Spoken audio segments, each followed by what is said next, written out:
Houthi menyerang Saudi Arabia kemarin, harga minyak dunia yang selama 4 hari ini bergerak naik perlahan, naik semakin tajam ke $112 per barel. Kita sebaiknya langsung mengaitkan serangan Houthi ini sebagai bagian dari ketidakstabilan dunia saat ini menjadi akan semakin memanas sampai ke seluruh dunia, agar kita menjadi waspada tentunya. Salah satunya juga kita harus waspada dengan kemungkinan krisis pangan yang diperkirakan akan terjadi di dunia ini sebentar lagi. Kita semua tahu, selepas kelangkaan minyak goreng di Indonesia, harga naik 100%. Ketika harga naik 100%, maka minyak goreng mendadak ada di mana-mana. Ajaib ya, sulap. Bukan, begitulah negara kalau kalah dengan mafia.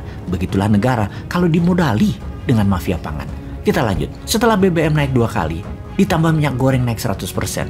Jangan kaget kalau Indomie harganya akan naik 25% lebih mahal dari kemarin, dan pangan-pangan lain akan naik seperti beras, gula, kopi, teh, dan lain sebagainya. Kita juga tahu harga BBM di Eropa saat ini mendekati 2 euro atau sekitar 30 ribuan rupiah per liternya. Kalau harga saat ini di Indonesia 15 ribuan rupiah, maka sekitar 5 ribu dan 10 ribu rupiah adalah harga yang disubsidi oleh pemerintah. Harga seharusnya adalah 20-25 ribu per liternya. Seberapa kuat APBN menahan harga? Kita belum tahu juga. Baiklah, sebelum membahas dalam negeri, kita melihat ke dunia terlebih dahulu.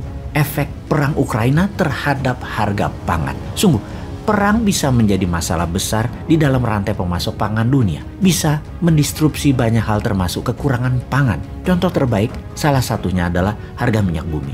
Ketika mendekati perang, harga minyak sudah mulai merangkak naik. Yang diikuti banyak komoditas lainnya, harganya pun bergerak naik.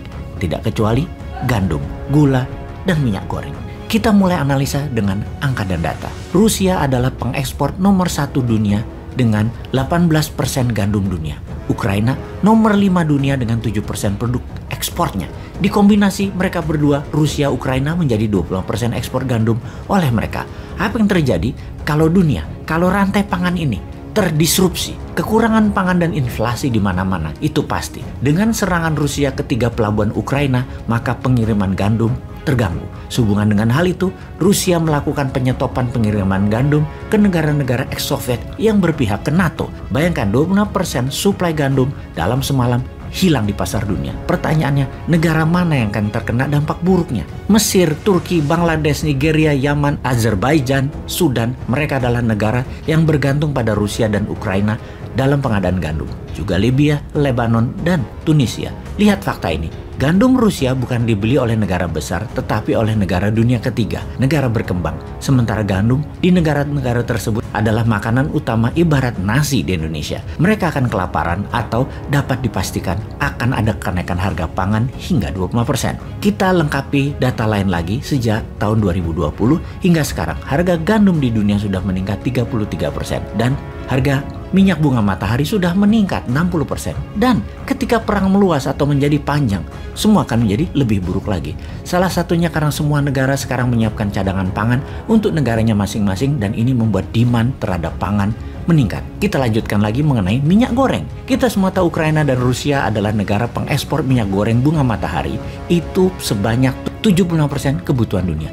Mereka memonopoli sunflower oil dan saat ini produksinya berkurang jauh. Kita tahu bahwa di dunia ini ada minyak kelapa sawit, minyak kedelai, dan lain sebagainya. Namun sunflower oil dan olive oil adalah hidangan utama di negara maju seperti Eropa dan Amerika. Penggunaannya banyak, terutama di dunia restoran, food industry, sementara suplai barang tersebut menurun tajam. Yang terakhir, kita analisa adalah harga gula yang sejak tahun 2020 sudah meningkat lebih dari 20% harganya di dunia.